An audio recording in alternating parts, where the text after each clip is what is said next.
I'm glad to see so many people here. My story is a little different. I was a student at UCLA in 46 and 47, and when I heard about the war in Israel, I volunteered through an organization called Land and Labor, and finally, after a long delay, I was sent to New York. From New York, I went by ship to Europe, and from Europe, from Le Havre, we went by train to Paris. And I thought, oh boy, I'm going to spend a nice few days in Paris.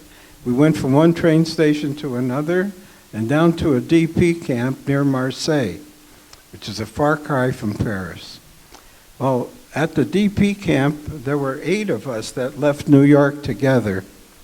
And we were working, getting families together and sending them on to Israel. And that's where I learned so many stories of the DPs. People who had really gone through hell during the entire war and had survived. And this was what was significant, that they had survived.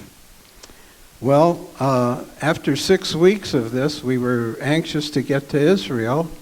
We went to the Israeli consul in Marseille, who told us that they would fly us out that weekend. The weekend came, no one came to pick us up. We went back to the consul, and they told us that we were scheduled to fly out on a TWA flight, but President Truman had issued an embargo against any Americans going on American carriers to Israel. So we said, well, we want to go. So they said, okay, this next week there's a ship which will be carrying DPs.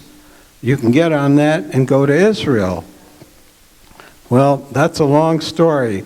It turned out the ship was a boat, and what they had done is gotten the boat, they bought the boat from the Italians who had hollowed it out and filled it with shelves, and that's where we put over 400 people. I don't think the ship ever had more than 20 people in it before. Well, the trip from the port in France to Haifa was supposed to be 8 days. It took us 18 days because we hit 2 storms and thought the boat was going to sink both times. And that's where I learned the word nes. Nes in Hebrew means miracle. Well, we finally made it to Israel. And the first night, they told us, you'll get a physical the next morning and then go to where you'll be assigned.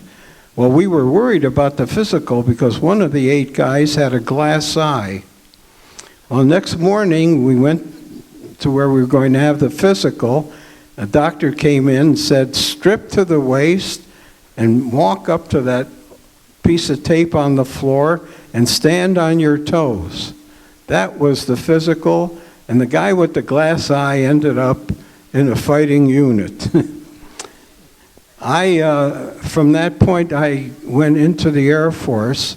I worked in the Air Force headquarters in intelligence, which was at that time very, very primitive, and was there until the end of the war. But what I really want to talk about today are the South African volunteers who came. They were by far the most productive and best organized group of any of the volunteers that came to Israel. And I became very friendly with quite a few of the South Africans. And to this day, most of the friends I have in Israel are the South Africans. So that's about the extent of my speech. Hope you enjoyed it.